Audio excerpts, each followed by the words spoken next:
So I'll start this meeting and welcome everybody along. Just to remind you that this meeting will be recorded and live streamed to the community via the City of Hobart YouTube channel. And due to physical distancing and density limits, we are limited for seating within the chamber, so we may pause between items to allow for members of the community wishing to address the committee for their deputations. So if I can suggest that people turn off their mobile phones or turn them to silent, please.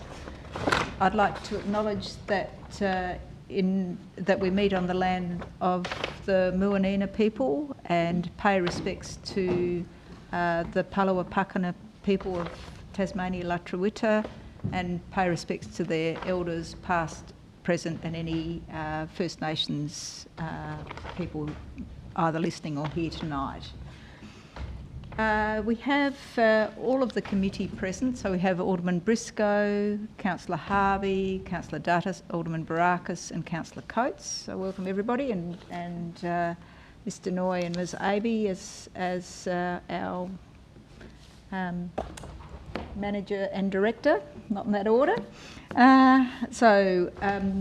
We'll go to item 1, which is co-option of committee members. We don't need to do that. So item 2 is confirmation of minutes.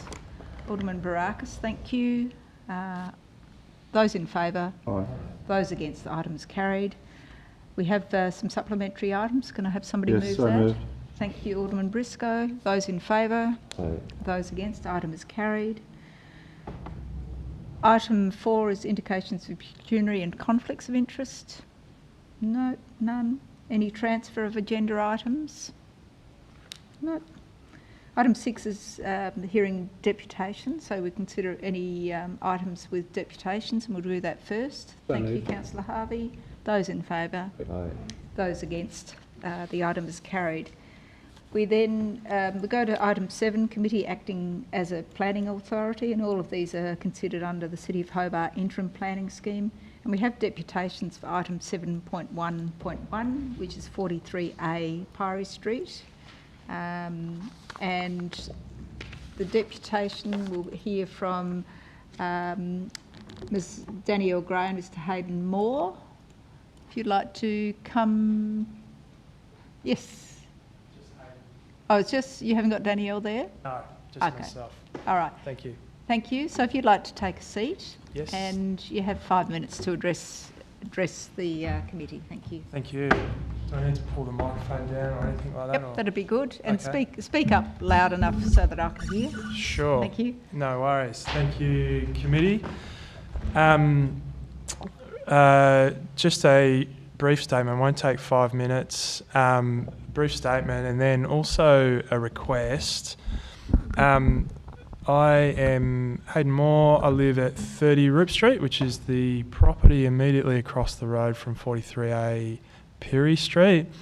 I'm here representing 8 households and residential ratepayers that live in the immediate vicinity, all of which made representations among others. We had a number of concerns as a group that were all included and addressed in the representations made.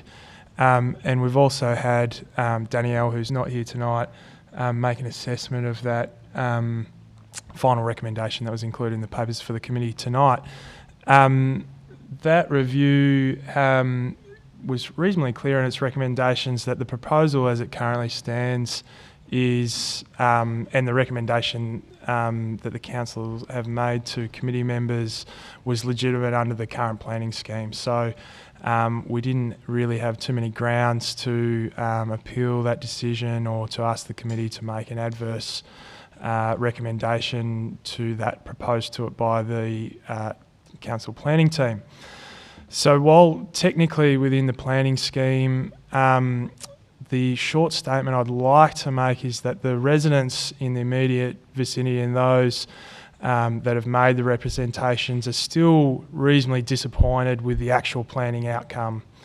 So Pyrie Street, Hobart's oldest street, as I'm sure you're aware, has a number of residences and buildings of really high heritage value, including some very close to this proposed development, including the one immediately adjacent to it, which is now known as Flint House, and including many other buildings within the very close vicinity of it. Now, under the planning scheme, the heritage value of those adjacent properties isn't considered. So what we've got is a streetscape with really high heritage values around it. Traditional Pirie Street, I'm sure you're all familiar with it as you drive to Kmart. All one story, many of them very nice old buildings, weatherboard and sandstone. And now we've got something quite while technically within the current planning scheme, something quite out of character and imposing in the neighbourhood, which for us is a really poor outcome, if I can speak on behalf of the 8 other ratepayers that have asked me to come and speak.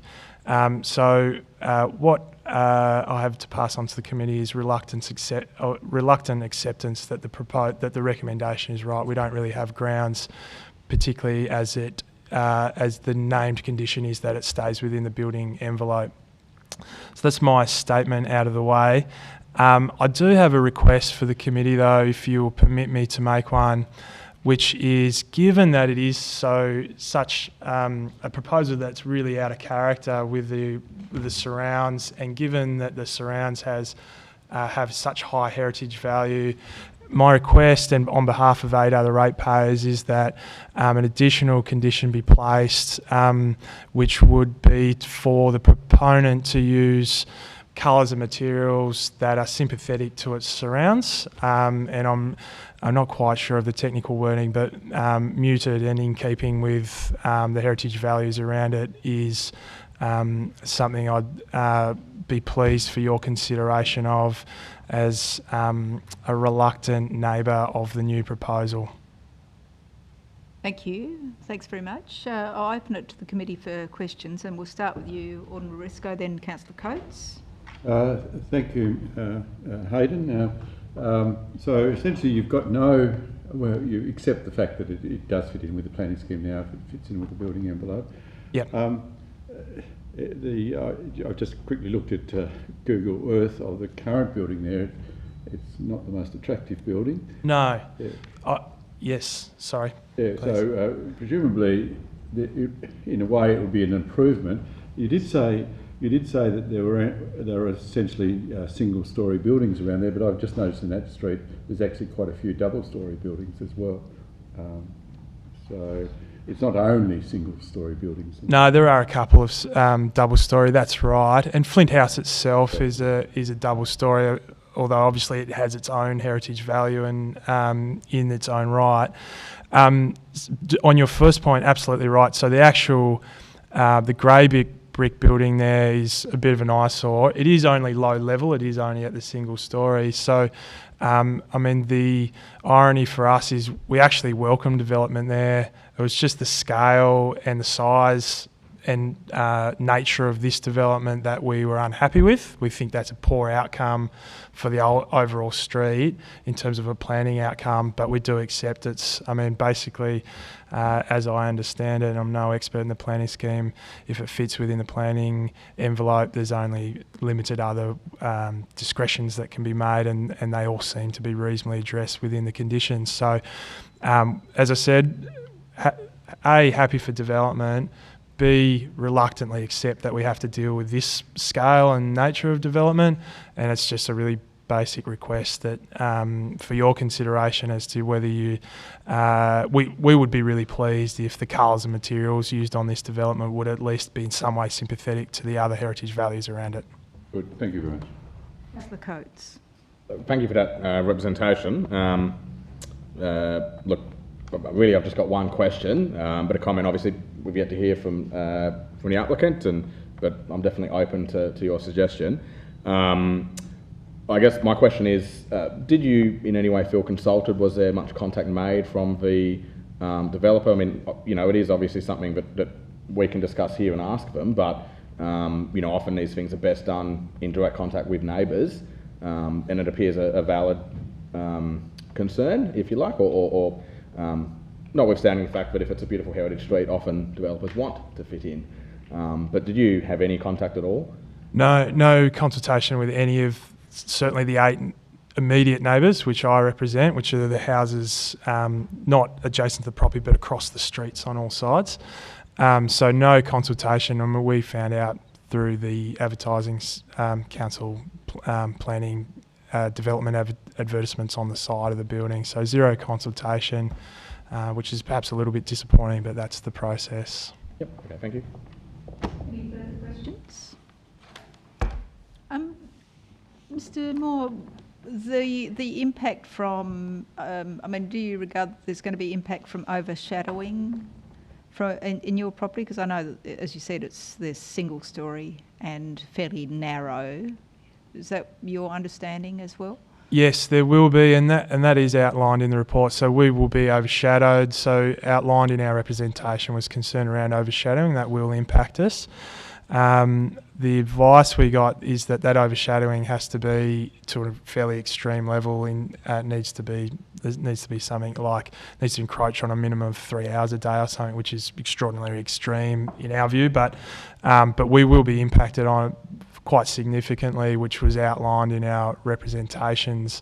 Our advice. So I'd be very pleased for the committee to consider that, and it is in the papers. But my directive planning advice was that it has to be of a very extreme level for us to have grounds if the proposal is within the building envelope. Uh-huh. And it's just in relation to traffic, because that came up in a number of the representations, and obviously there had been a fatality at that intersection some years ago.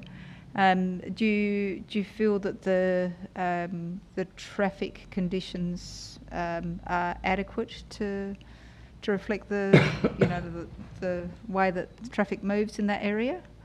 Yeah, again, that's of high concern to all the immediate residents. Both Peary and Roop already very busy streets during the day. So, and much of Peary cannot be crossed with 2 cars.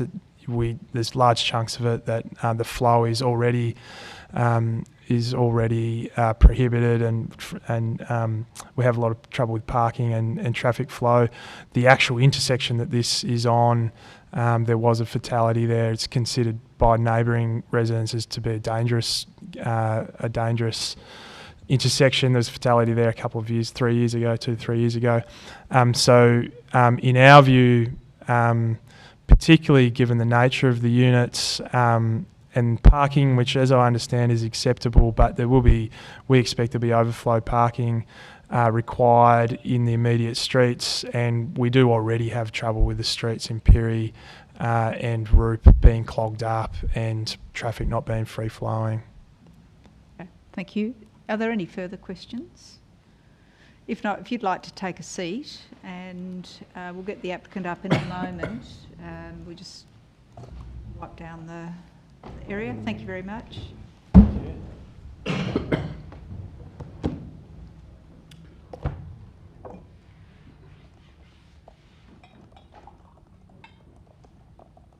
Mr. Clark and Mr. Goolow.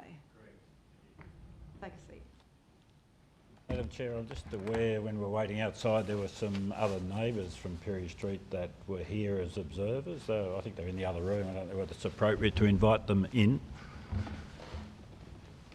Well, they've got a viewing section. Oh, have they? Yeah, Right. they can view it from there. Thank you. Yep. All right, thank you. So you've heard some of the concerns raised, and then so if you'd like to make your deputation, and then there'll be questions, no doubt, from the committee. Thank you. Thank you. I've got a number of points. I'm representing the owner or developer. Tim Goolow is my name. I'm project facilitator, if you like. I've got a number of points that underscore hopefully the support for the project, and JMG has been our in-house planner or planner for the project, so he's available to comment as well. But firstly, importantly, we do support the recommendation of the officers. we have recently worked with the officers to resolve concerns made by the representatives. Now, I just heard the previous gentleman say there had been no consultation. Whilst we didn't convene a public meeting as such, as soon as the representations came in, the project group very agilely, I think is a good word, responded through the council officers to all of the points raised and amended the plans and documentation to address those points. So specifically that included the scale of the building. The building is complying with the planning scheme and within the building envelope. The private open space, which was raised as an issue, has been addressed, and the private open space for each unit consequently increased. And as I say, that was those amendments, if you like, were made very quickly and promptly and in full consultation with the planning officers, which we regard as the appropriate conduit, I suppose, in terms of responding to the concerns raised by the representatives. And some of those changes included the reduction in the number of bedrooms and increasing in the living space, and the north-facing balconies are increased in size too. And the area of the site currently occupied by the large oak trees will be developed as a communal garden space, with those trees being retained. So that was an important, I guess, point as well. The access below the extended balconies has also been checked by both the council engineers and our own engineers, and has been found to comply with the Australian standard. All car parking for the dwellings is accommodated on site, and there is only an expectation, I think, of one visitor spot being provided outside the site. We had a professional traffic impact assessment undertaken, and that demonstrated that there was more than sufficient on-street parking to cater for that additional space. And that traffic impact assessment said there was no grounds for really concern at all in that respect. In regard to the overshadowing that I heard the gentleman mention, as this building is contained totally within the allowable building envelope, I advise that overshadowing is not a concern. The existing the existing poor building that has been identified by Mr. Briscoe is a blot on the landscape, if I can be permitted to use that phrase, and we would all expect appropriate regeneration of such areas, and this building is such a regeneration, and I'd put it to you quite an appropriate one. It's been architecturally designed. I know beauty is in the eye of the beholder, but it is a modern, contemporary building, and a lot of thought has been put into the design of that building. Colour scheme is an issue I heard raised before. Certainly colours can be changed, and there can certainly be consultation on that side of things. We'd be only too happy to accommodate that. So from our point of view, I think there'd be a significant improvement with this new building going into that space. The target group for clientele there, I heard some mention of possibly concern about short-term accommodation. This is not for short-term accommodation. It is targeted for young professional families and appropriate modern accommodation for those families. I would also make the point at that there is a housing crisis, which I know that Council is only too aware of, and has quite a priority within its own organisation to do what it can to support and address regeneration and provision of more housing, and this scheme does exactly that in an appropriate way of redevelopment of Mr. Goolow, if you'd like to sum up, and then we'll open it to the committee for questions. Yep. So I've pretty well covered my key points, I think, and happy to take any questions. And I would just reiterate the fact that on the northwestern end of the development, that the area where those larger trees are will be retained, and a community garden developed there for use of residents. Thank you. Thank you. We'll start with you, Councillor Dutta. Thank you, Chair. Hayden, the previous speaker, mentioned about the condition for colour Would you be acceptable, as I said you would be? Would you in agreement with that? I certainly am, Councillor Dutta. I think I'm personally very strongly committed to consultation. In this case, as I say, we chose to do our communication through the council officers, which we thought was the right way. Having heard the concerns about colour rays, I'm more than happy to take on board communicating with a resident group or representative resident group directly, and hopefully addressing those concerns by amending any colour scheme. Any other questions? Mr. Goolow, you talk about the taking on board the issues raised in representations, but surely that hasn't changed the design of from this application, or did you have a previous application? No. The design of this development was amended in accordance, taking on board some of the representations.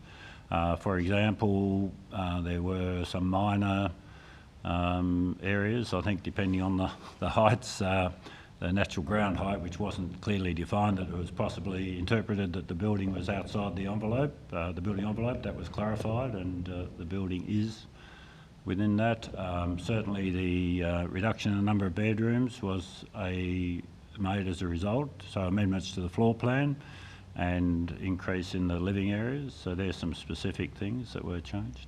And the fall from Rook Street, so there's over a metre, probably more. So there's the ground level, natural ground level at that lower level, or Rook Street?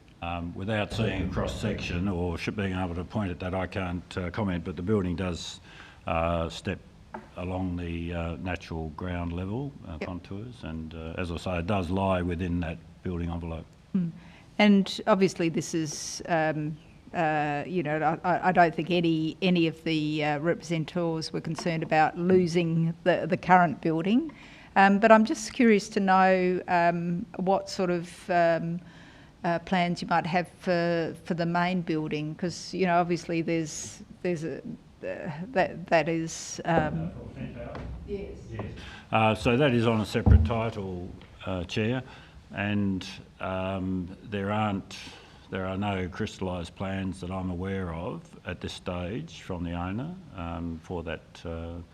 I know there's some concepts that have been floated or ideas, but nothing that I would be confident to put here as a future plan, I guess.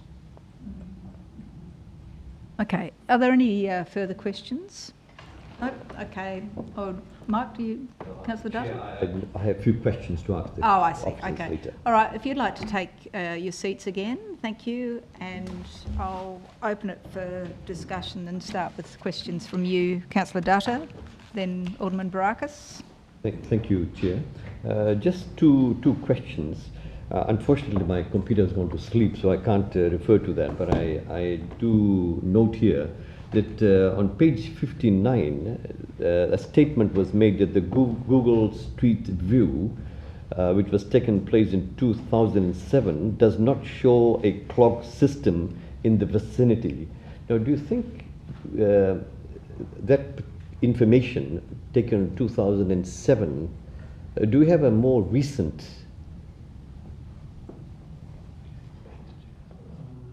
Sorry, are you referring to the... I think it's page 57, attachment A.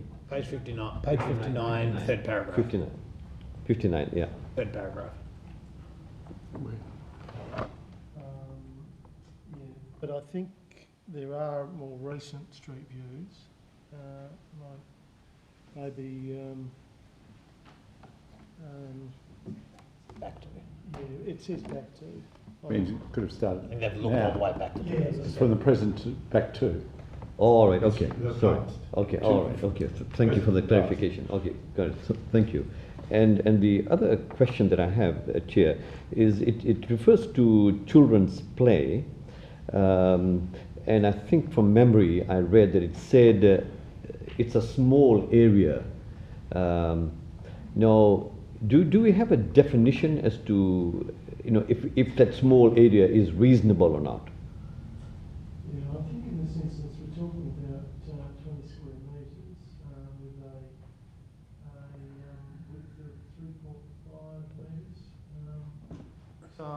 I think that under those dimensions are considered reasonable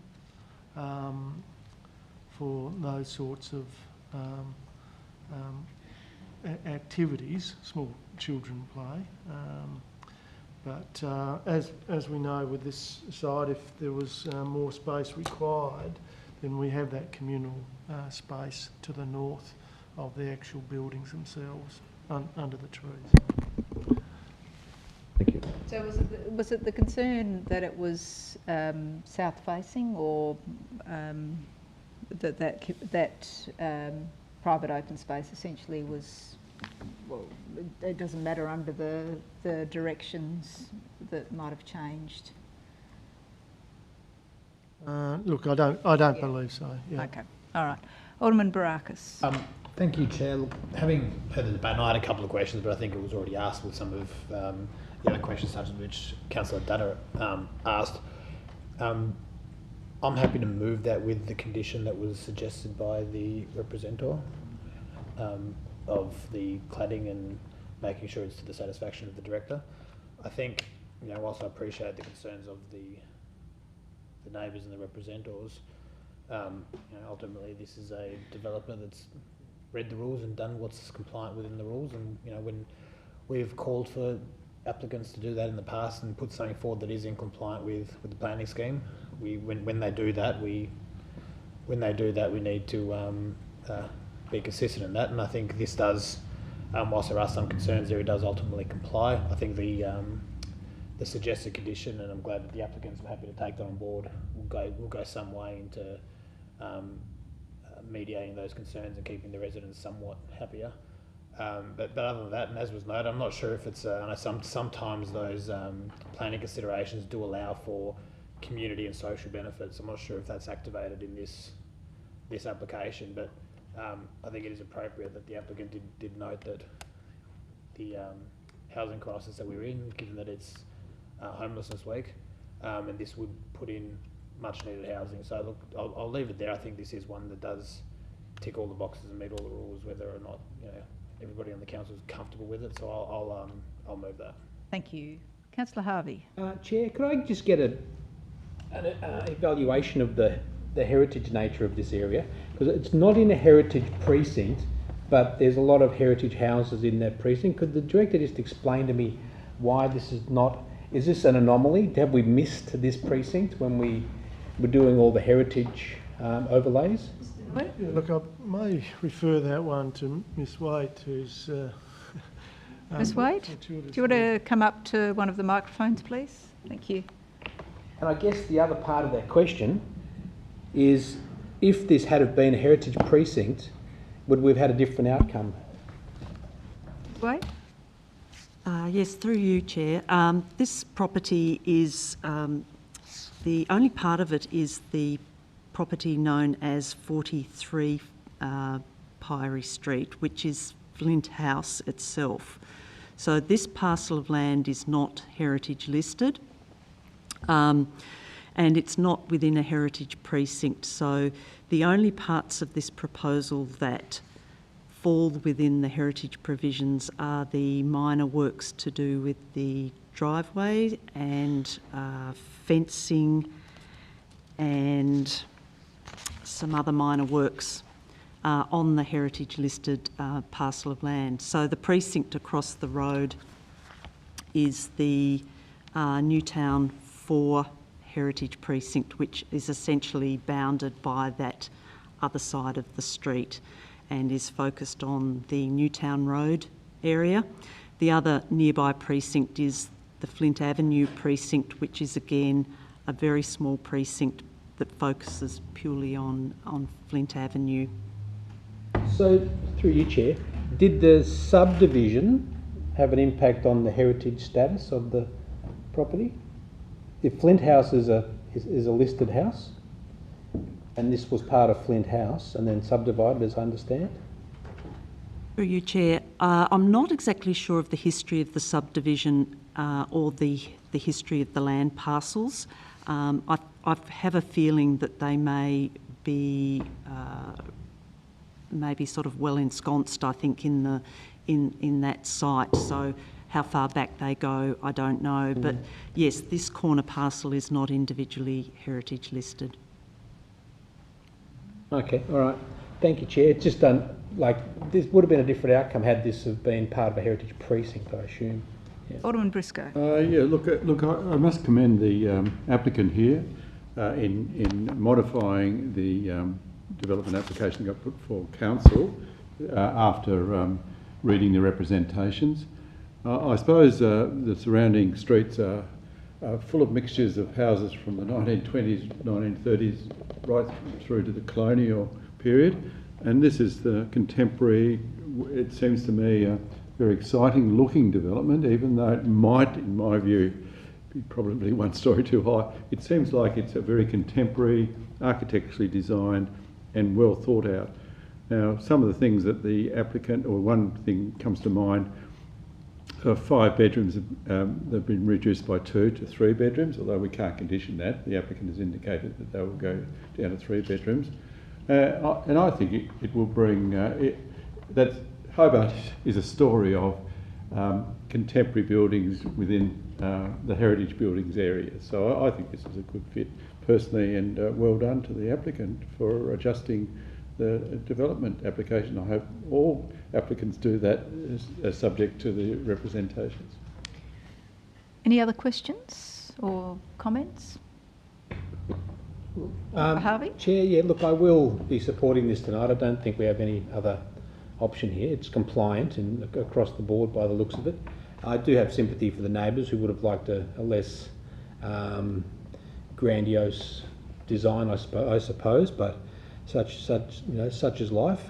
We can't condition any of that scale. We can't adjust that, so it is what it is, and I'll be supporting it tonight. But I do sympathise with the locals, and a more modest proposal might have been in keeping with the neighbourhood, but not to be.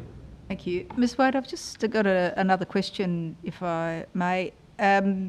Just in relation to, I mean, obviously you're suggesting that title was essentially not a heritage, it's not heritage. Is there any other areas along Pyrie Street which might fall into this same sort of category, or are they, that you have the precinct area facing Newtown Road, and there might be other areas that mightn't be covered per se for heritage values, or is that too difficult to answer on the spot? It's a little bit hard to answer that. It would probably need a little bit of looking into. There may be some towards the end, closer to the Kmart end, perhaps, in the vicinity of the... Mary Ogilvie, or... Yes, Mm-hmm. yeah. Mm-hmm. That's the only one I can think of that comes to mind. Yep. And in regard to Flint House, and usually curtilage is fairly important in regard to larger houses or buildings. Why wouldn't we be considering the curtilage in regard to Flint House? That's the very good question. The planning scheme actually refers specifically through the certificate of title in its heritage listing to just the parcel of land that is Flint House.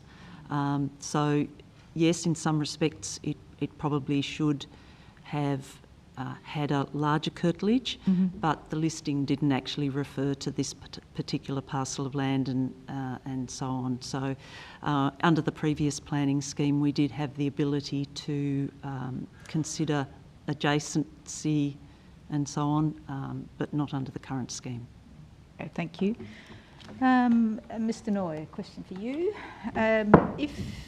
If we weren't considering this under PD4, would the 3 stories as close to the boundary be considered outside of the building envelope, like well and truly?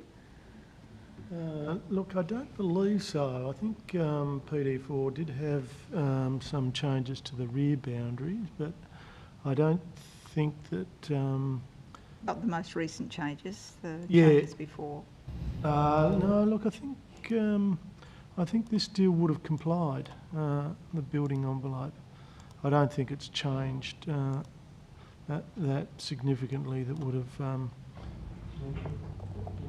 non-compliant under former provisions. But, Okay. Mr. Clark is nodding his head, so... Any further comments?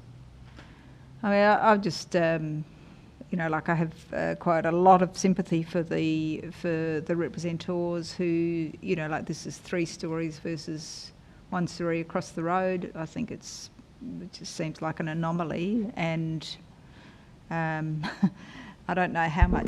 You know, I think there's such limitations within the planning scheme in relation to this, which has been raised by Mr. Moore and around the table. So difficult to support, but difficult not to support it as well. So I'll put the motion for approval with the added condition relating to colours and finishes being more sympathetic. Those in favour? Aye. Those against? Items carried unanimously, and that will go to full council next Monday. We now move to the supplementary agenda item 11, which is 28 Davey Street. And before we hear from Mr. Merridew, you just need, is the table been wiped down? Do we have to do that? Oh, it's, okay, right.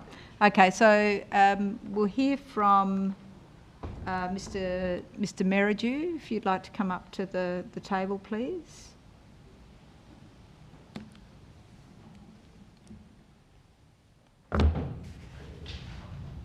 Thank you. You have 5 minutes to make your points. Thank you. Thank you, Chairman and members of the committee. Rather a voluminous report, 660 pages. I felt embarrassed putting in 6 paragraphs, but still, obviously the council officers have taken note of many of the points that I and many other representatives have raised, which is very encouraging to see the process working. Basically, my concern is that this development on Davey Street is within the Sullivan Cove planning scheme, which is an 18-metre height limit, and it's there for a very good reason. We inherited it out of the Empress Towers structure in the 60s, and that has protected the cove. And the cove, Sullivan's Cove, Salamanca, that is our jewel of not only tourism, but it's also the jewel of where people of Hobart like to enjoy that facility. So it needs to be fairly carefully assessed, anything that comes before this council in terms of developments, and especially something as appears to be, from looking at the plans, round about a 40-metre development, although it shows at 32. The measurements are not taken from Despard Street, which adds 8 metres, so it's really a 40-metre height above the floor of the Sullivan's Cove. Now, I was intrigued to see that the developer made reference as qualifying points to go to 40 metres because it was going to be shorter than the government building number 15 Murray Street, which was built in 1984, and also shorter than the new hydro building on the corner of Elizabeth Street.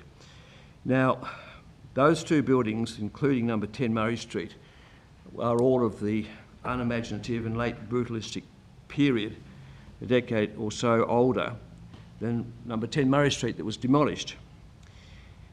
The criteria to knock down number 10 Murray Street was strongly contested, but the reason it was to be knocked down was that it was a brutalist bulk, was dominant to and obscured the view, sight lines in Lee Woolley's terms, of Sullivan's Cove, Salamanca and environs. I do notice that the building that has replaced it, generally replaced it, is of a low-rise structure, much more sympathetic to the outlooks that everybody enjoys from Salamanca, the Cove and environs. But we mustn't overlook the fact that those three buildings provided workspaces for hundreds of Tasmanians and substantial commerce that those people took from the city, all the people who work in those two remaining buildings and worked in the third building that was demolished. And they will continue to create business in the city, whether we have COVID or not. Those buildings still employ a lot of people around the Cove.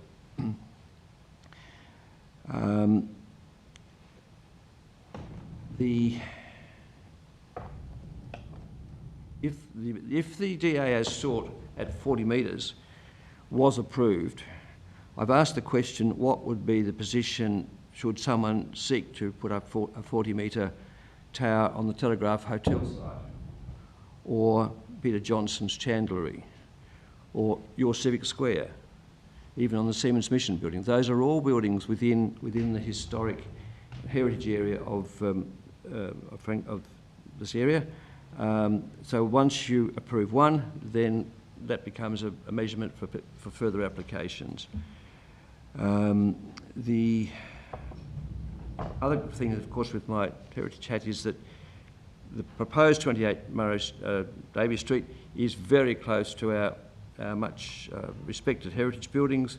The heritage of Davies Street, even the heritage of Macquarie Street, even the heritage of this building are all potentially not necessarily overshadowed, but certainly dominated by any building of this proposed dimensions on that site. I've noticed from the other respondents that there's reference to car parking, but what did disappoint me dramatically about the development, just put the height aside, is that there is no public amenity in that building as proposed. I compare it to the existing IBIS building that sits in Macquarie Street, 177 Macquarie Street, and into the Novenpick here. There's no amenity. If the people building buildings in Hobart, they must bring, I would say, they should bring an amenity to the city, e.g. perhaps the dining room should be on the top floor, whatever height that might be, so as the people from Hobart have got a facility to go and enjoy our city. So if you'd like to sum up, Mr Merridew. Thank you. Thank you. I will do. Well, that's basically the design really didn't have great attraction for anybody in Hobart, and I just draw your attention to the fact that the boutique buildings like Mac 1, Henry Jones, there's a nice little hotel between the sandstone buildings along here. They are built sympathetically for height. They are not volume tourist industries, but they carry an appeal, a premium, which is perhaps what Hobart's building on. It's a premium place to visit, and we should provide premium facilities. I don't believe this offers any of those things. Thank you very much. Okay, I'll open it to the committee for questions. Alderman Briscoe. Yes, thank you, Chair. Thank you, Mr Merridew. So would some change in scale and a redesign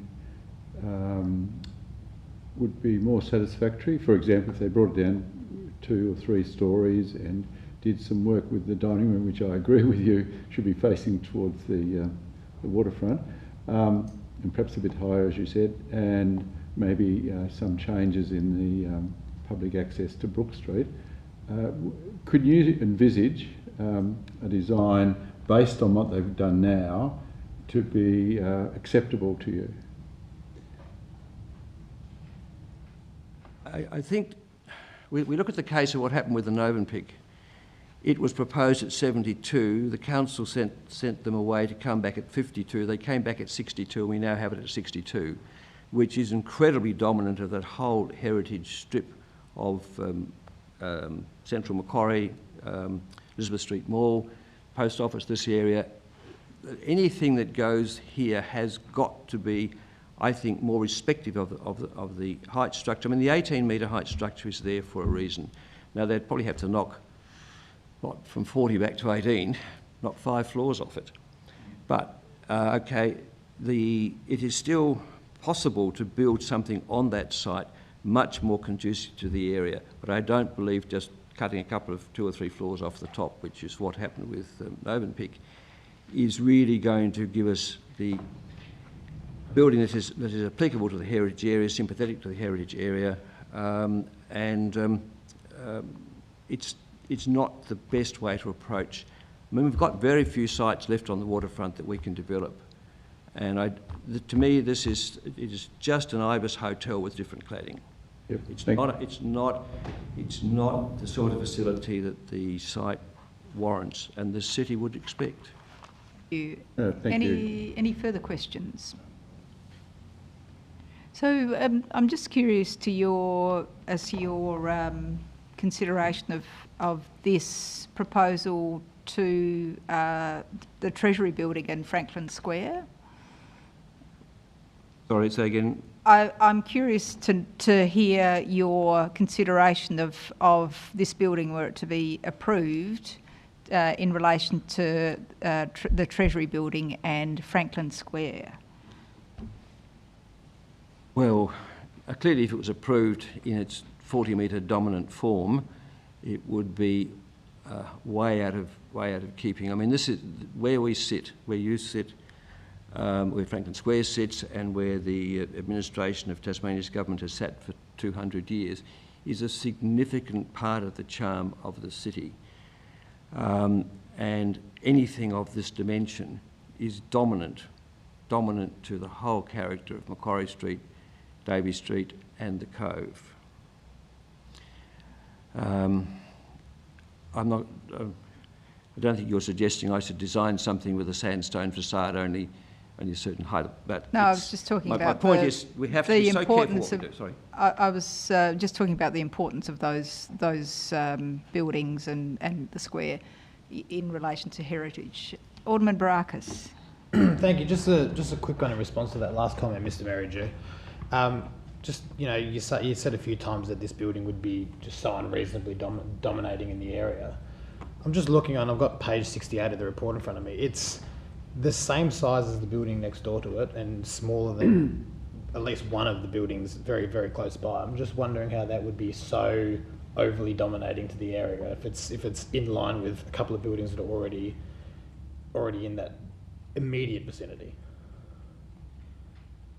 Well, if you accept the point that we can have dominating buildings in the Cove, why was number 10 Murray Street demolished at huge expense and replaced at the cost of $100 million when it was a perfectly good building?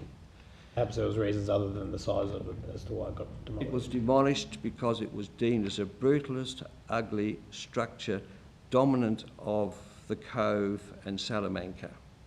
And the building that's replaced it is pleasantly not dominant, not 13 floors. At the building across the road and next to this application, where the Premier resides. It was specified the building. Where the Premier resides, the executive building. Executive building. Okay, that was built in 1984, 10 or 15 years after number 10 Murray Street. And then the Hydro building were built. But they appears to be a mistake to put dominant buildings around the Cove. That's why number 10 came down. We must therefore understand that they made an error. They made some attempt by removing number 10 Murray Street. Don't put another brutalist dominant building back over the Cove. Right. Otherwise you wouldn't have taken number 10 Murray Street down. Yes, there may have been other reasons why that building came down, but I'll leave it there, Chair. That was the public persona debate Okay, at the time. are there any further questions? If not, if you'd like to take your seat, thank you. And before Mr. Gartrell comes up, we'll just do the wipe down. Yeah.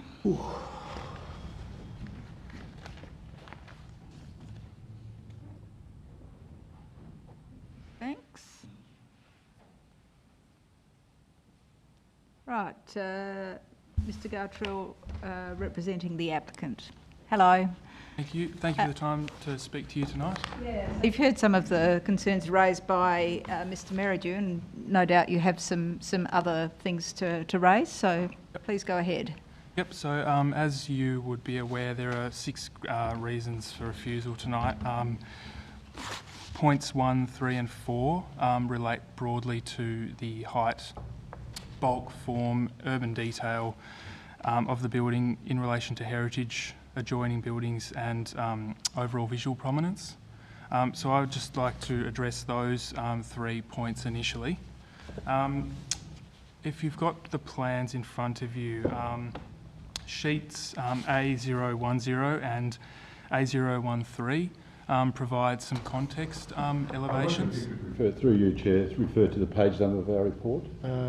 I can, yeah, One of us got the plan somewhere. 73, and it's page, 78 and 68. 78 and 68. 73 and 68. Thanks for that. Already on. Yep, go ahead.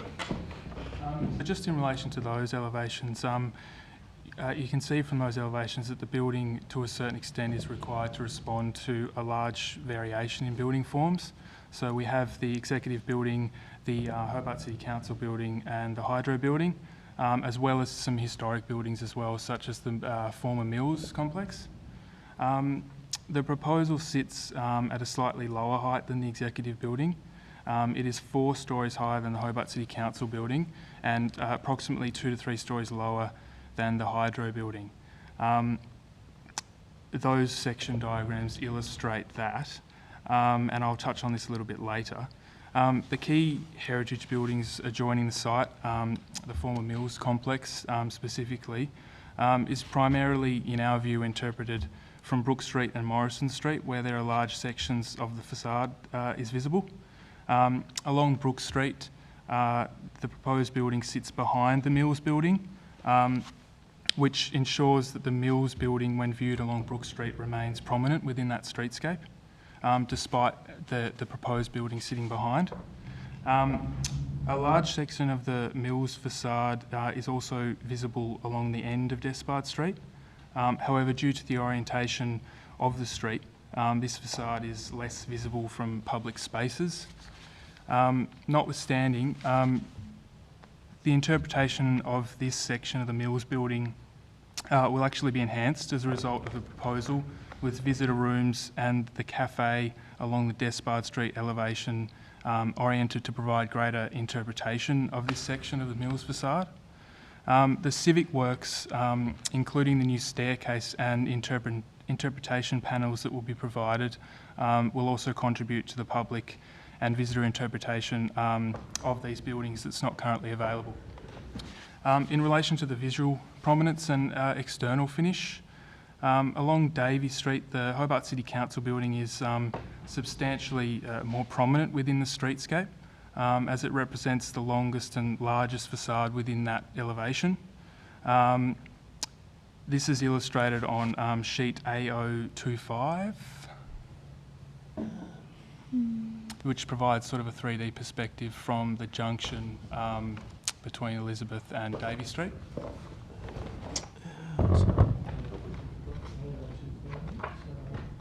That's page 85.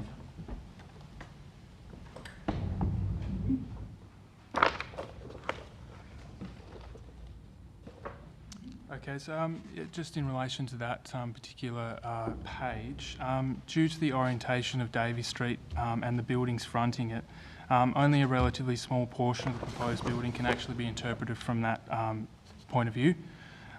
It's not until you're right outside the proposed building that the full facade can be interpreted.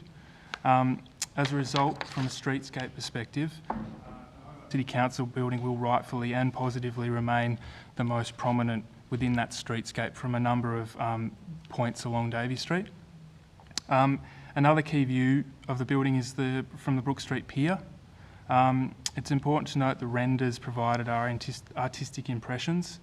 The glazing to the double height ground floors will be transparent, most notable to Davey Street, whilst the upper levels will be a mix of transparent and opaque panels. The degree of reflectance from the panels will change throughout the day as the light conditions vary. The reflections shown in the 3D renders are created by the interspersed folded glass panels. There will be no mirror finish applied to the glass. Therefore, the actual reflectivity of the building is anticipated to be of a substantially lesser extent under different weather and lighting conditions as that changes throughout the day. Gautreau, your time is up, so right, sorry. do you want to summarise? Yes. So and perhaps address some of those concerns? Yep. So I've just, in relation to points 2, 5 and 6 of the grounds of refusal, just a couple of quick points. They relate to pedestrian safety and movement. I think this is a key point. What we're proposing in Brook Street has been the subject of numerous meetings with council for GM consent and through the RFI process. These works were actually sort of recommended by the previous UDAP panel, which stated that the initial proposal failed to take the opportunity to activate the street edge of Brook Street and Despard Street. And to this end, the panel encouraged the council to work with the proponent to achieve an improved level of pedestrian amenity. And we feel that we have achieved that with the works that we're proposing in Brook Street. And just to summarise that, we'll also include provisions for future lighting and CCTV as well. One last point, and I'm sorry.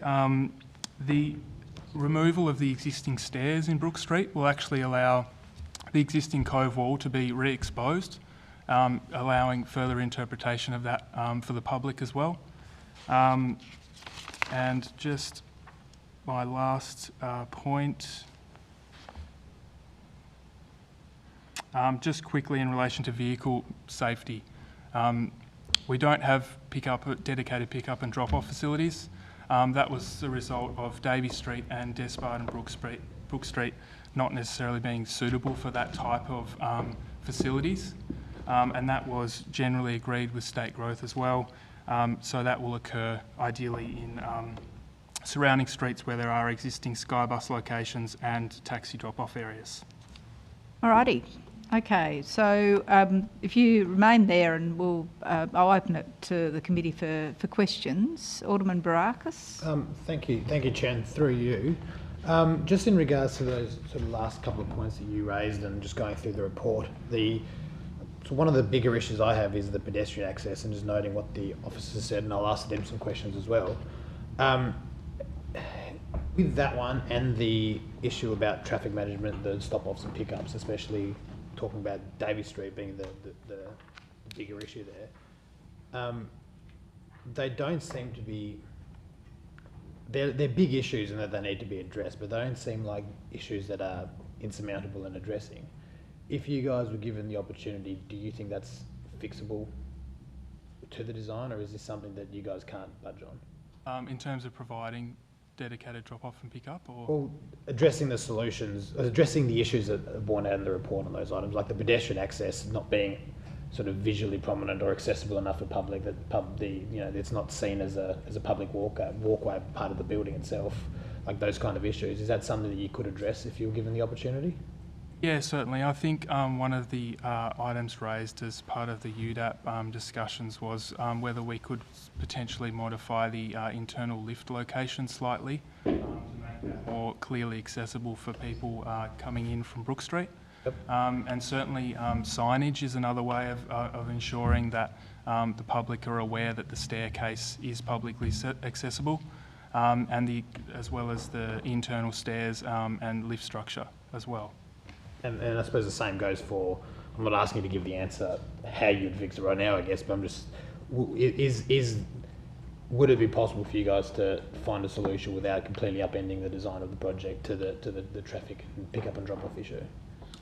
Yes, I believe so. I'd have to speak with the architect and the proponent to work out the extent of change that they might be willing to consider, and whether there's any other sort of structural issues that might arise from modifying those sorts of things. But yeah, that's certainly something that we can discuss with them prior to next week's meeting. I'll have some questions for the director based off that, but I'm happy there, Chair. Any further questions, Mr. Gautreau? Mr. Gautreau, how long have you been working on this proposal as it is? Like, how long has this been in the pipeline? So we had that initial UDAP meeting, which was with the previous panel. That was back in 2019. April or May, I believe. And so the proposal had obviously been prepared prior to that, and we went to UDAP, and then there was a significant amount of time where the proposal effectively went on hold for a number of various reasons.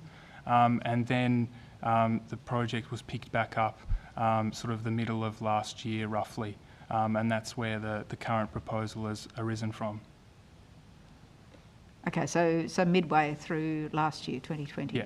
Yep, thank you. All right, are there any further questions? Alderman Briscoe? Yes, thank you, Chair. Thank you for your interpretation. Has the applicant considered reducing the height as per the design panel comments? Again, I would need to speak to the architect and the proponent about that, just in terms of whether it is feasible for them to reduce the number of rooms, which that would require. I would note that we are sitting slightly lower than the executive building already, and I guess the view from the proponent and the architects at the moment is that this building doesn't necessarily need to be reduced further in order to fit with with the existing buildings surrounding it. So certainly I can speak to them about that prior to next week's meeting. Yeah, I suppose it is double the acceptable height in this area, so 18 metres is acceptable height, and this is nearly 40. So it seems an extraordinary jump between 18 and 40. Would the applicant consider also the manager's comment, which I thought was quite good, have the dining room or the public, the restaurant, etc., facing the water rather than and on the top? Possibly. I think at the moment we have the cafe that's oriented to look sort of down that Brook Street forecourt and out into the bay. There may be the potential to reconfigure that and have the cafe in the existing hotel restaurant location and switch those around potentially. And it's just a case of whether it's the hotel functions more appropriately having those amenities provided on one level, or whether they can actually be split up, and whether that results in any sort of functional issues.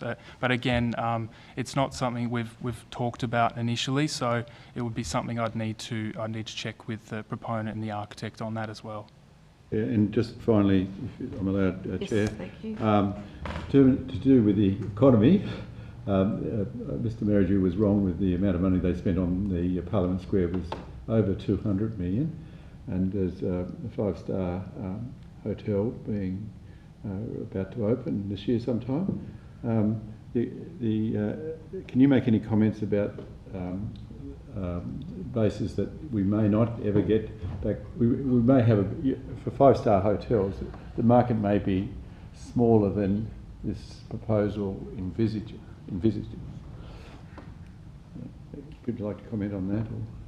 Yeah, I think it's often quite surprising how many people there are still out there that have that can afford to stay in 5-star hotels. So I think that whilst there are a number of others going up in Hobart at the moment, I think from an economical point of view, there was certainly been a lot of detailed discussions that would have gone on between the proponent and the architect in the very early stages of this proposal to actually work out whether such a building would be viable at that time. And obviously they do need to take into consideration what is happening around the world at the moment. I completely agree. But I think that there will still be enough of a market to make this proposal worthwhile. And the amenities, the restaurant, the cafe, they'll also be open to the public as well, as will the conference facilities and so forth. Good, thank you. Councillor Harvey? Yes, look, thank you. I'm just going back through the Urban Design Advisory Panel's report, and they refer to the common facade treatment to all sides, which is at odds to the scheme, and they refer to it as monolithic. It's not broken up into different components. It's all fairly one uniform facade. How do you respond to that? And is there an option to vary the facade and I think that may also make it respond more to Franklin Square. Yep. Well, I think there is certainly some variation to the facade. There's interspersed panels that will have the glass panels oriented differently within each one to create that reflect against adjoining buildings and so forth. Not in a mirror-like finish, but just to pick up, you know, the colours in Franklin Square, for example, in the trees and so forth, and of adjoining buildings. Now that won't cover the whole facade, but there will be individual panels that will have that treatment, which serves to break up the overall visual view of the proposal. Also at the lower levels we do have the incorporation of some sandstone elements and other cladding that refers back to the Cove and other sort of sandstone buildings as well. So there are those elements as well. In terms of modifying it, the external facade at the moment, there is still potentially work that would need to be done to work out exactly how that will function as a part of detailed design. But again, I would need to talk to the architect and just speak to them and say, look, do we have a way of potentially changing the facade slightly? I suppose one issue that we do have is that the rooms wrap all the way around the building. So if we were to change the sort of transparency or remove glazing from some of those elevations in certain aspects, that may result in some impacts on some of those rooms, which we'd prefer to ideally avoid to allow, you know, visitors staying in the hotel to be able to have those views. Are there any other questions? If not, if you'd like to take your seat, thank you, Mr. Gartrell. Thank you. And we have both Choi here to show us the modelling, 3D modelling, and we also have the development engineers from staff too to answer any of our questions that we might have. So take it away, Choi. It's the white building. Can we sift it out at first? Yeah, thanks.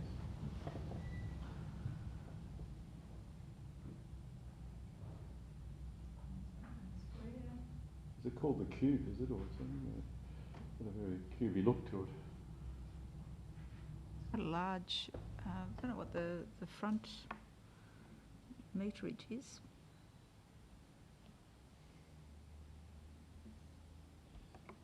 Through you, Chair, the building proposed to be demolished, does that have any architectural or historical or heritage merit, any description? Or no one cares about it, just unloved? It's got an archaeological, might have Below some it. archaeological.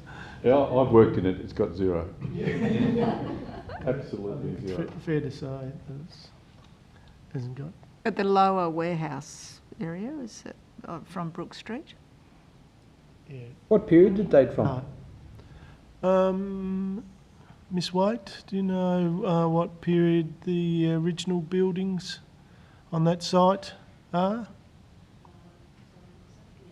Yes. You want to come up to the microphone? Thank you.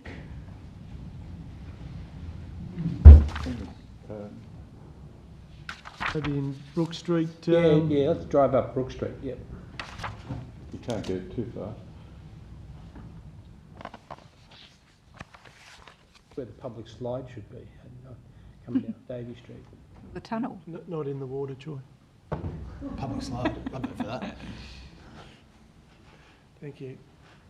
So the proposed lift, Oh, okay. where's that in terms of the building? You might be able to see that you will be able to see that on the plans. Just bear with me. Can we get any closer? Get as close as you like, Joy. Yep. So I'm just looking at page 60. Gives you an indication of where the lifts are in relation. So what page number is that here? Page 60 shows the lifts 1, 2 and 3 in red on the ground floor, centrally located, which is, you know, which you'd expect. Oh, right. Question, perhaps while you're there. Councillor Coats? The changing of the design of the staircase, exposing that wall. Is that wall of any cultural sort of significance, or is it just a bottom little bit of Davey Street?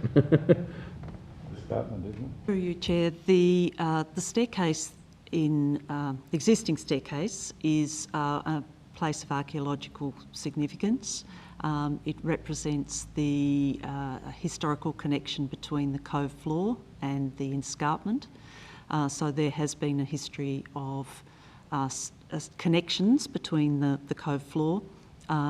The archaeological report does go into that in some detail, and the drawings do show some notation about that in terms of the demolition of the stairs. Look, there's very little original escarpment visible around the cove, and this is one area where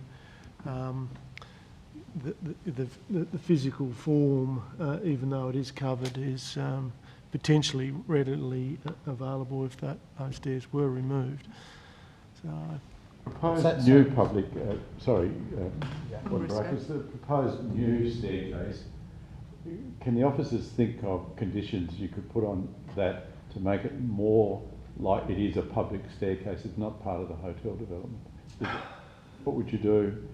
I can't see why the other one has to be removed personally, but yeah. Look, it is problematic for a couple of reasons. It does create a slight entrapment space there. Oh, to leave it there. Yeah. Not to leave it. I've always thought to that take it that was away. very disability friendly for me. I thought it goes down in stages. It doesn't go straight down. I thought that was good, personally. Alderman Barakis. Just to elaborate on that, I wanted to just for you to repeat what you said just earlier about the removal of the staircase. Would open up the visibility of the old stuff? And then also, can you go on a bit more about the entrapment space? Yeah. So what I was implying there, that the escarpment, the original escarpment of the cove,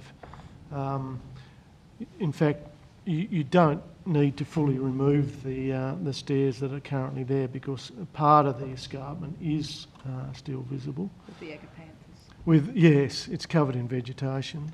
So removing it completely would expose more of it. But it does, by removing it, it does create an entrapment space for pedestrians. But in fact, if they go there, there's no way out. There's no way out. Yeah, right. So you could it's problematic. You could have both, could you? Well, you could have both, but Was that as wide though? it's questionable why you do both. Yeah. I thought this development and where the stairs are proposed cuts into that what we see as a road reserve where the parking is. Yep, that's correct. That's correct. That's All correct. right. Are there any other views that you'd like to see, committee? I suppose, is there any view from Salamanca? Is there any resort?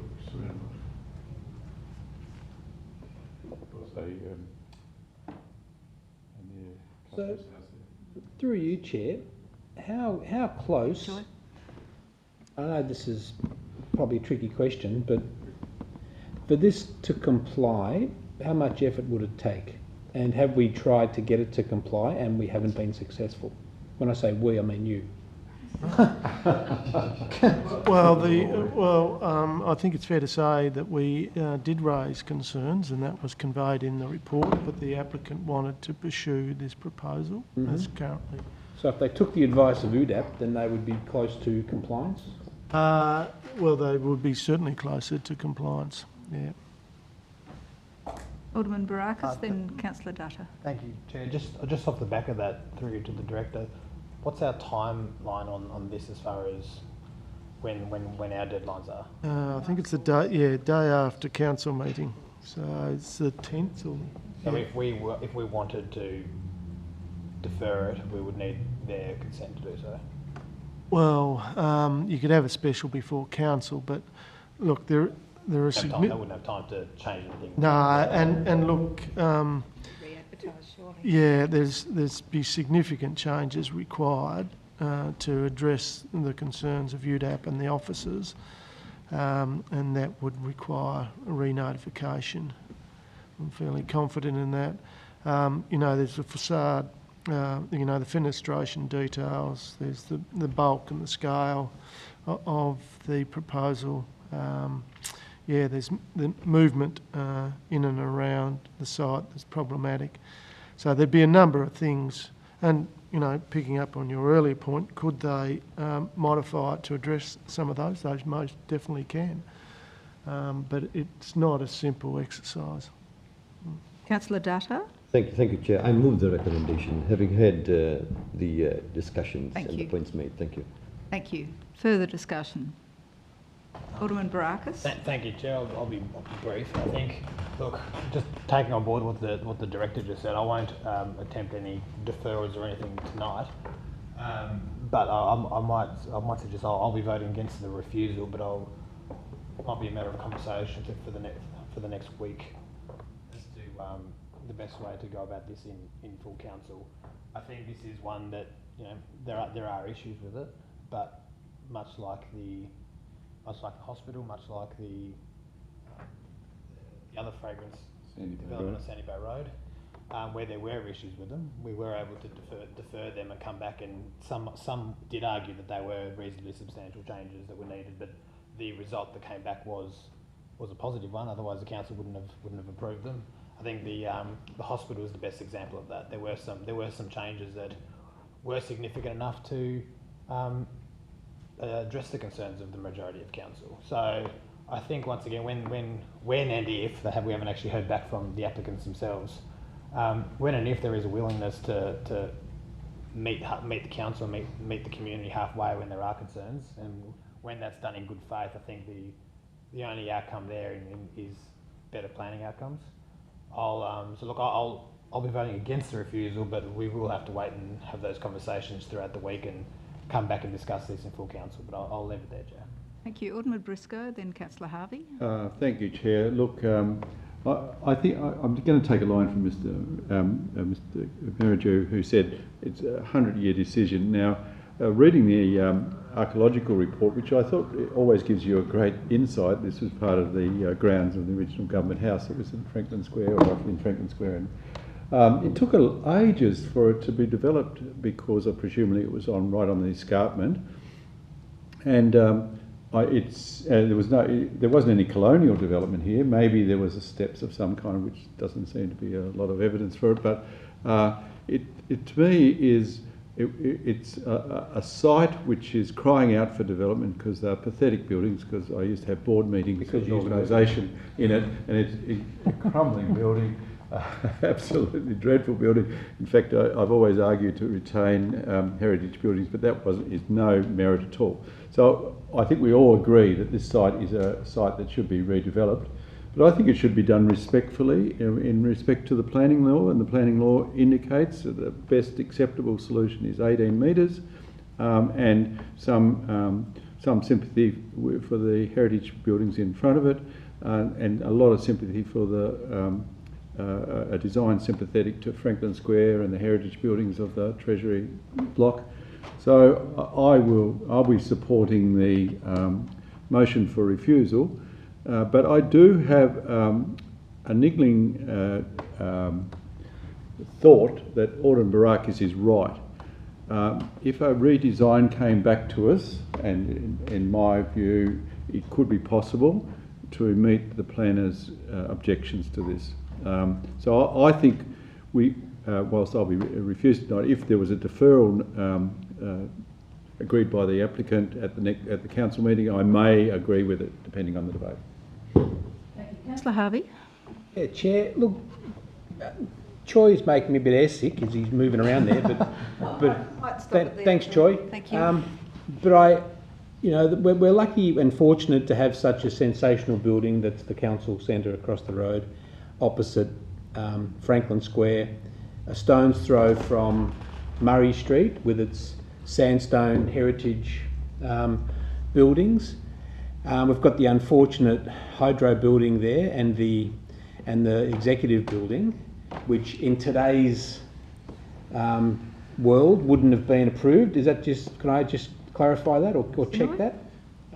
Yeah, look, I think it'd be fair to say that it wouldn't have been. Mm-hmm.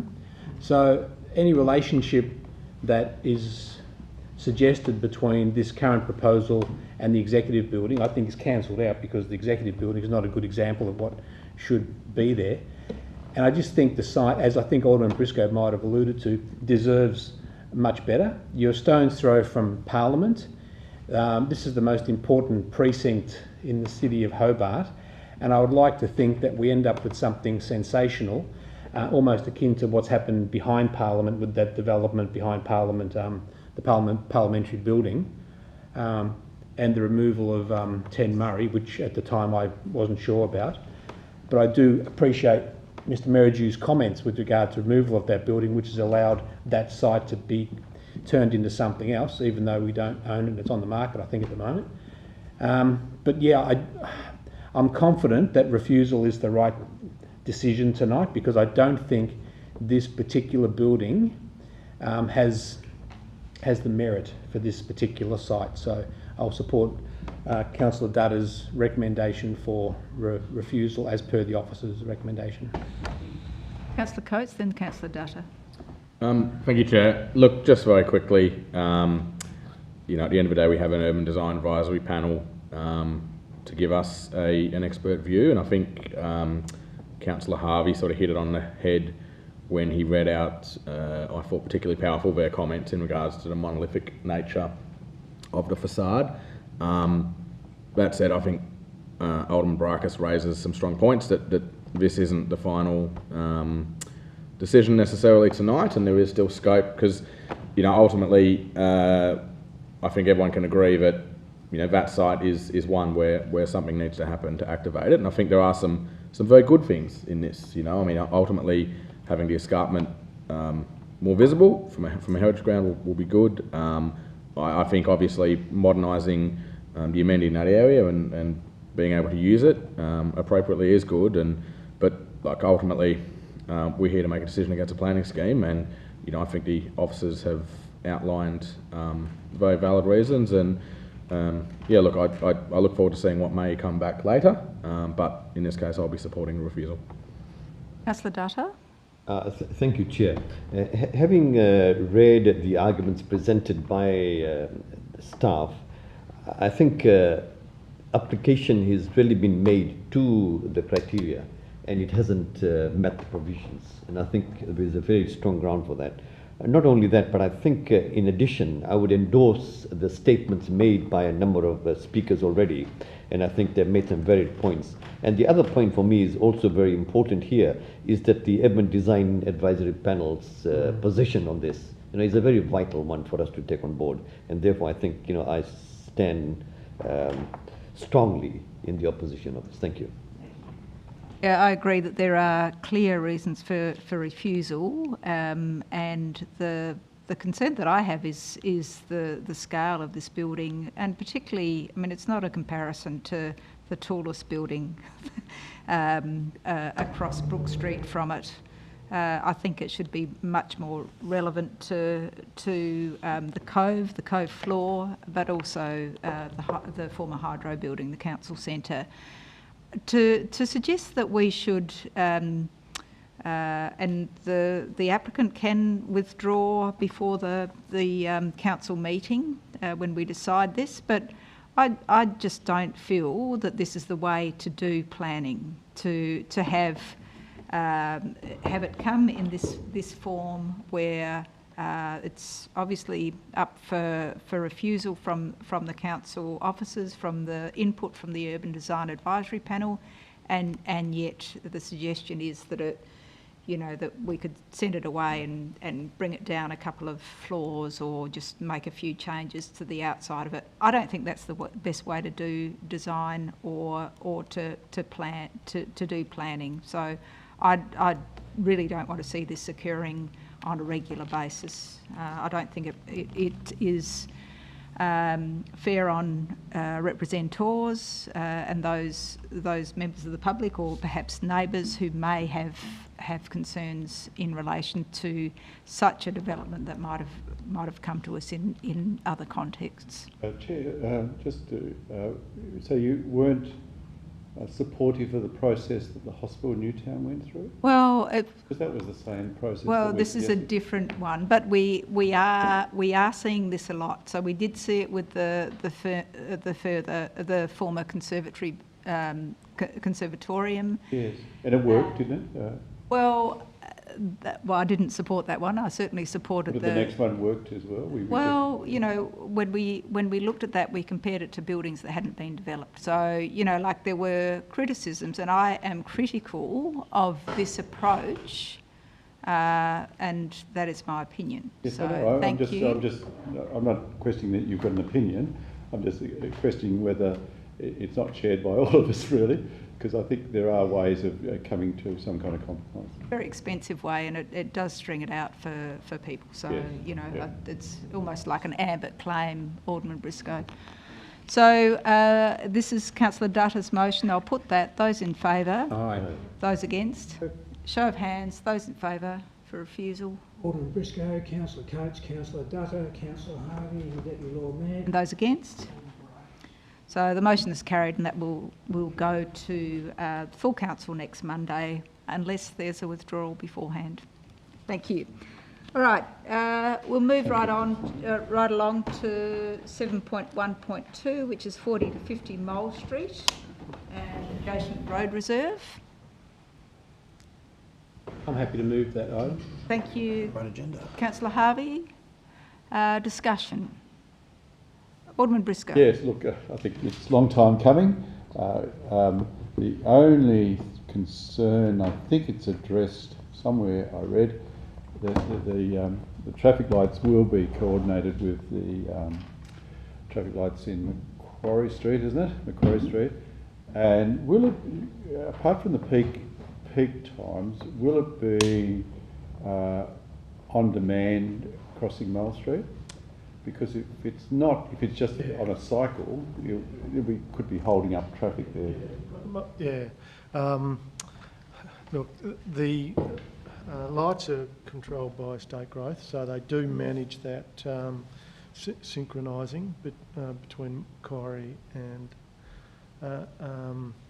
the cross streets, so they do manage. Yes, what I'm asking is, yeah. Obviously, they manage it really carefully during the peak hours. Yes. But in non-peak hours, yes. Will it just be someone's trying to cross Mole Street, they press the button and then wait?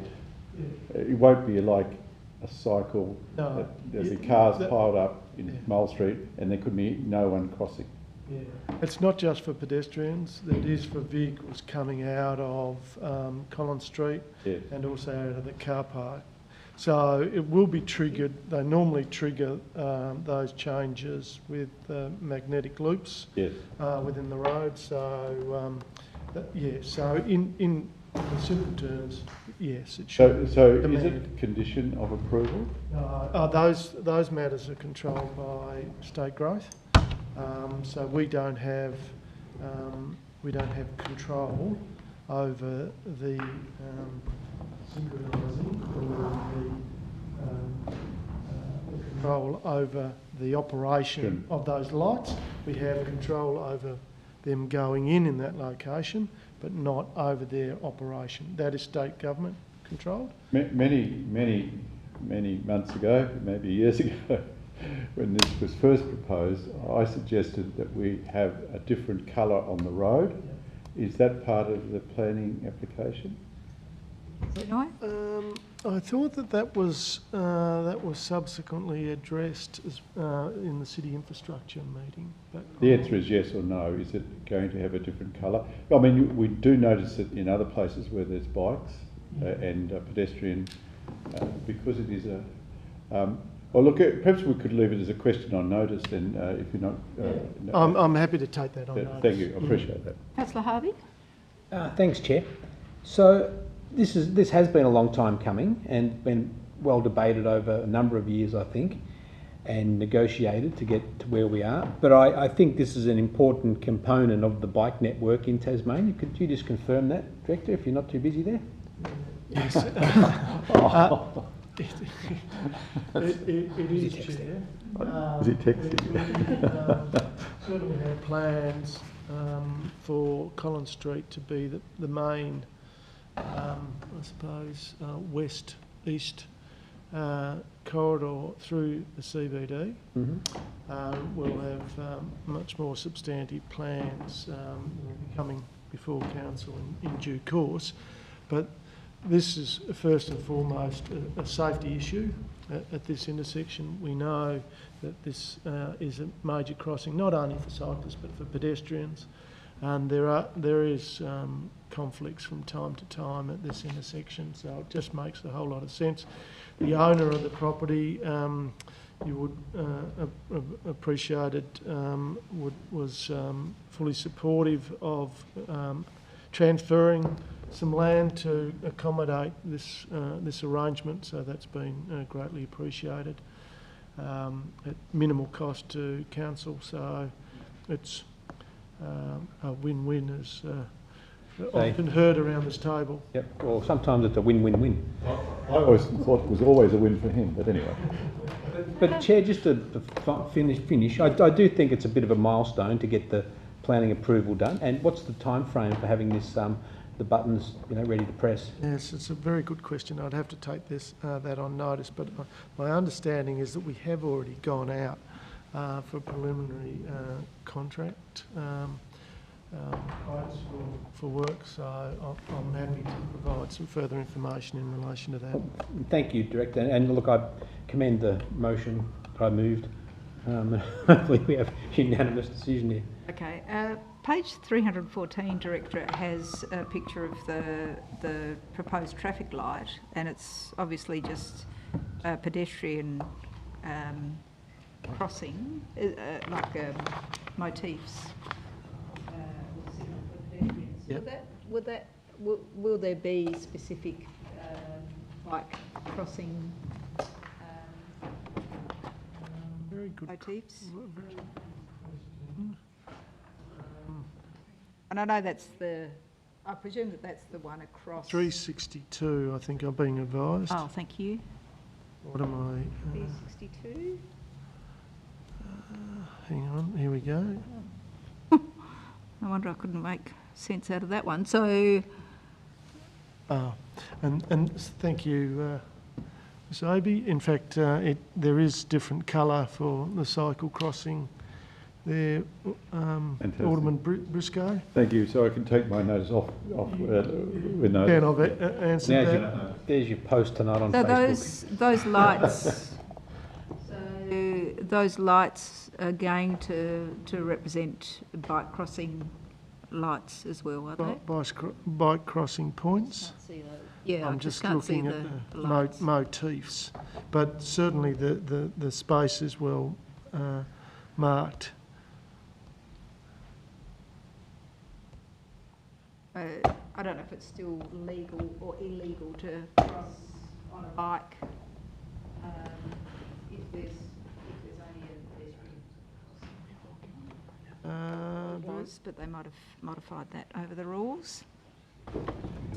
Anyway, if that can be taken on notice, we don't need to slow the meeting down for that, I don't think. Councillor Coats, do you want to take the vote with this before you go? Oh, we can if there's no further discussion. As discussed before the meeting, I have to leave early. Yeah. Any further discussion? No? I'll put that then. Aye. Those in favour? Aye. Those against? Items carried. It will go to... Are you voting against that? Show of hands. I was going to make a comment, but in the interest of getting this done so Councillor Coats can leave, I'll just... Show of hands. Those in favour? I don't think it's going to affect the result. Anti-bikes. Councillor Dutta, No, it's Councillor not. Martin, Deputy Lord Mayor. Getting on Those the bike against? eventually. Three-wheeler. Right, thank you, Councillor Coats. So I'll let you go now. Okay, we now go to 7.1.3, which is 35 Melville Street. And Ms Wade is here if there's any questions around heritage. We've got no deputations for this, have we? Yes, we do. We do. Yeah, we've got 6 or 7, I think. And deputations tonight. Oh, no deputation, sorry, Look, no. I'm happy to move the recommendation. Thank you. Discussion. Is that, if we vote against this tonight, is that done, or does it go still go to Go to council? full Still goes to council. council, right. There's 6 or 7 representations. If this, Discussion? through your chair, if this had have come to us at the initial meeting where we approved this application, would it have been refused then, like it is now? It would have been recommended for refusal on heritage grounds. That's correct, but not necessarily on use grounds. Further discussion? If not, I'll put the motion. Those in favour? Aye. Those against? No. Show of hands. Those in favour of the motion for refusal? Making it difficult. Briscoe, Councillor Dutta, Councillor Harvey and the Deputy Lord Mayor. Those against? Item 7.1.4, which is 368 to 70 Forster Street and 72 Forster Street. Those alterations and subdivision, and this is, I know the officers have worked very hard with the applicant to try and get this at a appropriate development application standard. So thanks, Ms Abbey, for your work in relation to this and your officers. Motion, please. Chair. Thank you, Alderman Barakis. Any discussion? Only I was a bit confused about Councillor where Harvey. this was. When I was looking at the diagram on my computer screen. It's not far from the corner of. I mean, like the boundary adjustment, is it to make the width more appropriate for driveway? Could you just explain it to me, please? Through you, Chair, the current arrangement won't change. That the land is informally, as I understand it, being used as a right-of-way. So that land does appear to be already part of this title, even though it's not formally.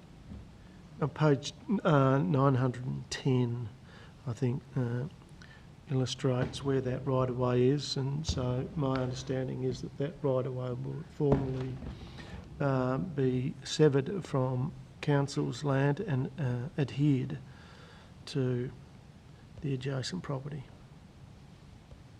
So it's a fairly, in the scheme of things, probably pretty minor without much